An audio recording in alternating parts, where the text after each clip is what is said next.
നാളെ വൈകുന്നേരം 3:30 മണിക്ക് കല്ലാച്ചിയിൽ വെച്ച് നാദാപുരം മേഖലയിലെ കുരുന്നുകൾ ജവഹർ ബാൽമഞ്ചിന്റെ പ്രവർത്തകന്മാർ നാദാപുരത്തേക്ക് ഒരു സ്നേഹയാത്ര നടത്തുകയാണ്.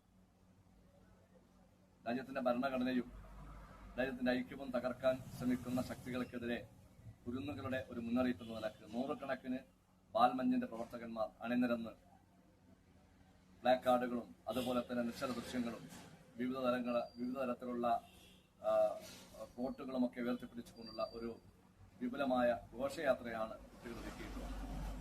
നാദാപുരം മലയോര മേഖലയിലെ എല്ലാ മുറിവുകളും ഉണക്കുന്നതിന് വേണ്ടി സ്നേഹത്തിന്റെ മന്ത്രവുമായാണ് കുട്ടികൾ JBMന്റെ പ്രവർത്തകന്മാർ നാളെ വൈകുന്നേരം കല്ലാച്ചി കോടതി റോഡ് പരിസരത്തുനിന്നും ആരംഭിച്ച് നാദാപുരം പോലീസ് സ്റ്റേഷന് സമീപം വെച്ച് അവസാനിപ്പിക്കുന്ന സ്നേഹയാത്ര ഒരു ചരിത്ര സംഭവമായി മാറും.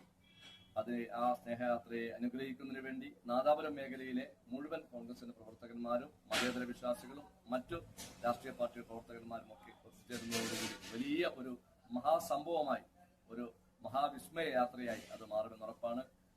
ജില്ലാ കോൺഗ്രസ് കമ്മിറ്റിയുടെ പ്രസിഡന്റ് അഡ്വക്കേറ്റ് K. പ്രവീൺകുമാർ ഉൾപ്പെടെ, ഷാഫി പറമ്പിൽ ഉൾപ്പെടെയുള്ള MP ഉൾപ്പെടെയുള്ള ഒട്ടേറെ നേതാക്കന്മാർ ഈ സ്നേഹയാത്രയെ അനുഗമിക്കുന്നുണ്ട്. ഈ പരിപാടി നാദാപുരം മേഖലയിലെ ഈ കാലയളവിൽ കണ്ട ഏറ്റവും വലിയ വേറിട്ട ഒരു പരിപാടിയായിരിക്കും. കോൽക്കളി, ദഫ്മുട്ട്, അതുപോലെ തന്നെ നൃത്യങ്ങള്, ബാൻഡ് മേളങ്ങള്, ശിങ്കാരിമേളം, ഇങ്ങനെയുള്ള ഒട്ടേറെ ദൃശ്യശ്രാവ്യ പരിപാടികളുമായാണ് ഈ പരിപാടി സംഘടിപ്പിച്ചുള്ളത്. എല്ലാവരെയും ഈ പരിപാടിയിലേക്ക് സ്വാഗതം ചെയ്യുന്നു.